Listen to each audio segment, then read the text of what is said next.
नमस्कार, प्रणाम सभी साथियों को। साथियों, आज का जो अपना सेशन है ये रिटमेंस का जो दस्तावेज सत्यापन होना है उसके संदर्भ में है। रिटमेंस के दस्तावेज सत्यापन में प्रथम लेवल और द्वितीय लेवल के दोनों अभ्यर्थी जो हैं उनके लिए ये वीडियो उपयोगी है। जो एक्सपीरियंस बच्चे हैं, अनुभवी हैं, जिनको पहले डॉक्यूमेंट्स वेरिफिकेशन जिन्होंने करवा रखा होगा कई भर्तियों में, तो उनको ये वीडियो देखने की आवश्यकता नहीं है। जो फ्रेशर हैं, जो अभी बीएसटीसी या बीएड करके पहली बार किसी कंपटीशन में दस्तावेज सत्यापन करवा रहे हैं, तो उनके लिए उपयोगी है।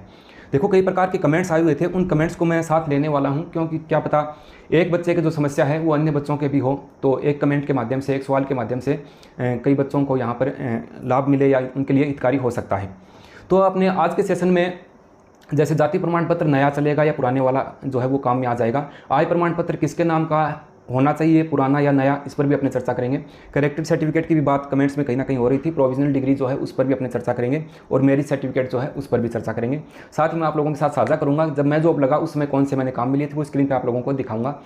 तो एक बार मैं आपको लेकर चलता हूँ, जो काम के कमेंट्स हैं उन्हीं पर अपने चर्चा करेंगे। सबसे पहले आप ये जो स्क्रीन पर देखिए, ये आर.डी. चौधरी हैं, इन्होंने कहा था कि एक कॉमन सवाल है जो कई साथियों द्वारा पूछा जा रहा है, उनके डॉक्यूमेंट्स में माता पिता के नाम की स्पेलिंग अलग है और माता पिता के खुद के डॉक्यूमेंट्स में नाम की स्पेलिंग जो है वो अलग है, तो कोई प्रॉब्लम हो सकती है क्या?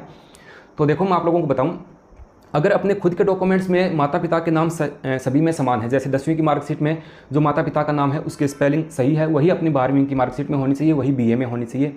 हाँ, अगर अपने माता पिता के जो डॉक्यूमेंट्स हैं, जैसे पिताजी का आधार कार्ड है अपने, उसमें कोई स्पेलिंग वगैरह अलग है तो वो चल जाएगा, उसमें कोई दिक्कत नहीं है। 10वीं के अपने जो एजुकेशन डॉक्यूमेंट्स हैं उनमें स्पेलिंग वगैरह सही होनी चाहिए। अगर उनमें स्पेलिंग वगैरह कहीं ना कहीं गड़बड़ है भी तो इसमें आप या तो बोर्ड में जाकर सुधार कर सकते हैं, ये एक लंबी प्रोसेस हो जाएगी। मेरे ख्याल में यहाँ पर एक 50 रुपये के आसपास आप एक एफिडेविट बनवा लेना, वो यहाँ पर चल जाएगा, उसके बाद पश्चात यहाँ दिक्कत नहीं आएगी। ठीक बात है। एक कमेंट आया है कि मैरिज सर्टिफिकेट ऑफलाइन वाला है, डीवी में कोई प्रॉब्लम हो सकती है क्या?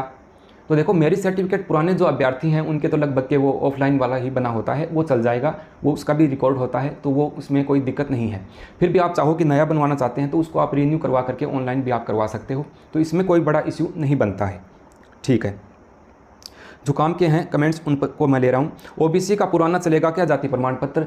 तो देखो, ओबीसी का जो जाति प्रमाण पत्र है वो मेरे ख्याल में आप लोगों को नया ही बनवाना यहाँ पर पड़ेगा, जाति प्रमाण पत्र। और जाति प्रमाण पत्र के बारे में मैं आप लोगों को बात और बताऊँ, जो अदर स्टेट के जो अभ्यर्थी हैं बाहर के, जैसे कई बच्चे पंजाब से हैं, हरियाणा के बच्चे भी बैठे हैं पेपर में और उनका यहाँ दोगुना में चयनित भी हैं, तो उनके जाति प्रमाण पत्र तो लगना नहीं है, क्योंकि अदर स्टेट के जो अपनी भर्तियों में आएंगे तो अपने को पता है, जाहिर सी बात है, वो सामान्य कैटेगरी में आएंगे, और सामान्य कैटेगरी में आएंगे तो किसी भी प्रकार का कोई जाति प्रमाण पत्र लगने वाला नहीं है। एक बात होगी।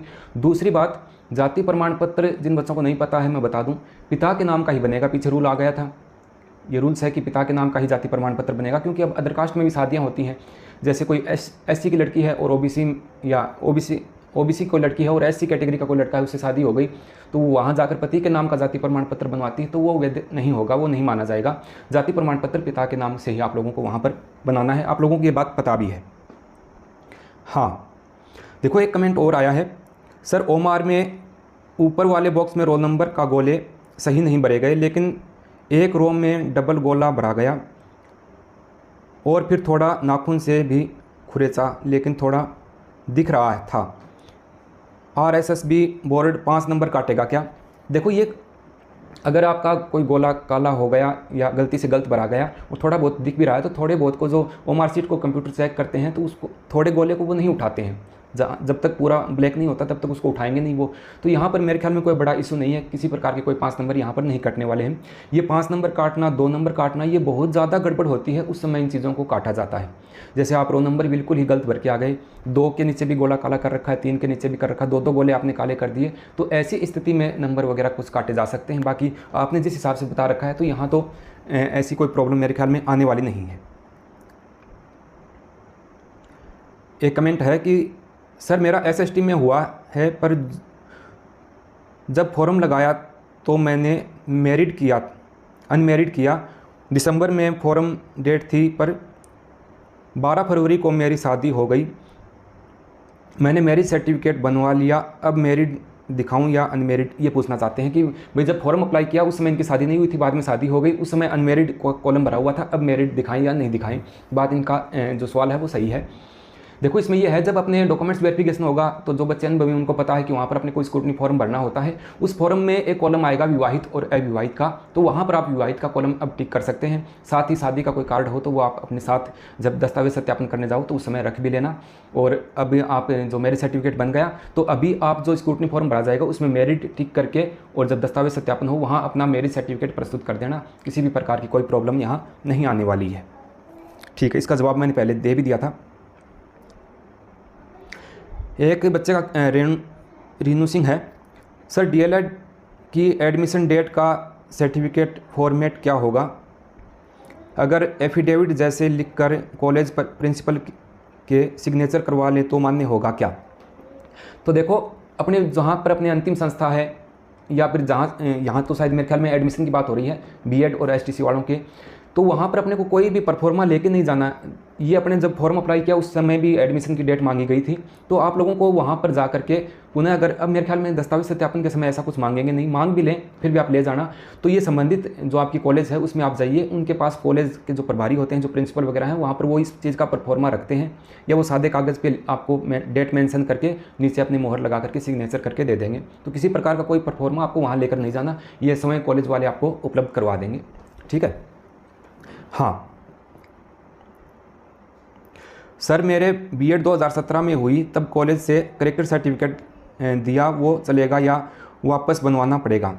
तो देखो चरित्र प्रमाण पत्रों की अपने बात करें तो अपने 3 चरित्र प्रमाण पत्र गजेस्टेड ऑफिसर के मांगे जाएंगे, वो आपको नवीनतम बनवाने पड़ेंगे। वो मेरे ख्याल में 6 माह पुराने नहीं होने चाहिए, वो आप नए बनवा लेना। कोई भी व्याख्याता आपके पड़ोस में या आपके परिवार में कोई लगा होगा, एक तो वो हो जाएगा, और भी आप किसी भी डॉक्टर से बनवा सकते हैं, तो वो नए चाहिए जो गजेस्टेड ऑफिसर के मांगेंगे।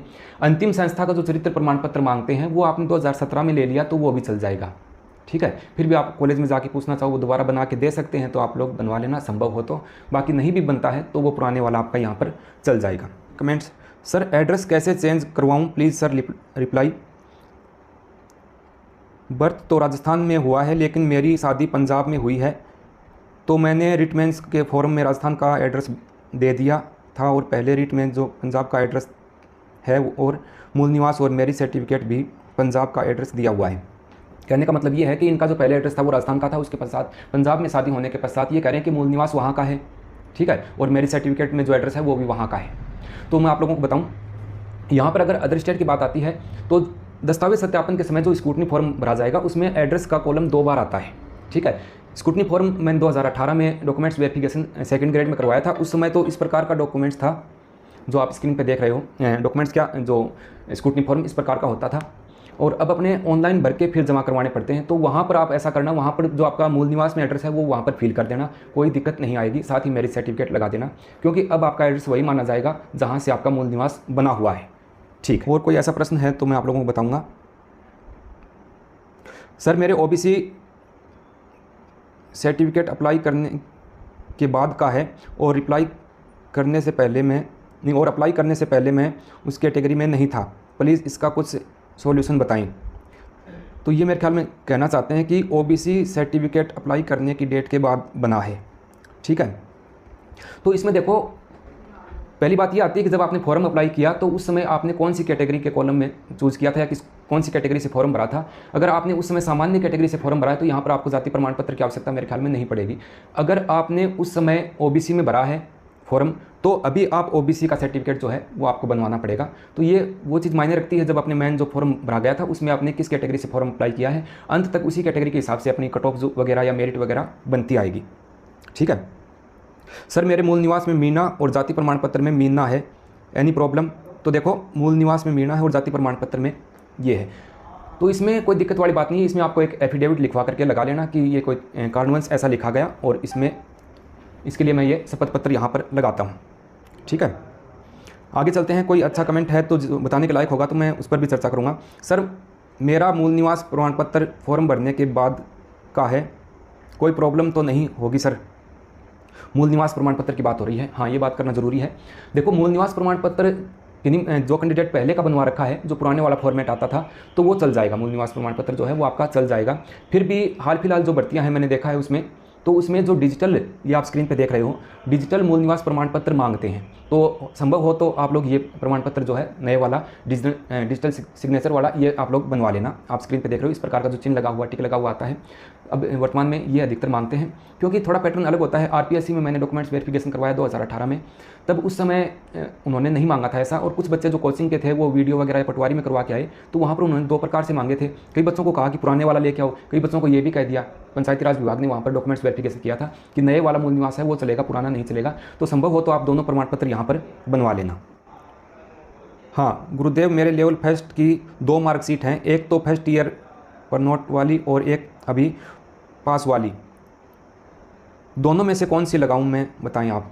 तो देखो, जिनके पास 2 मार्कशीट हैं तो ये पहले जब डॉक्यूमेंट्स अपलोड करेंगे, आप लोग अपलोड करने के लिए जाओगे, अपलोड करोगे तो वहाँ पर आपको दोनों अपलोड कर देनी है और बाद में दोनों साथ में लेके जानी है।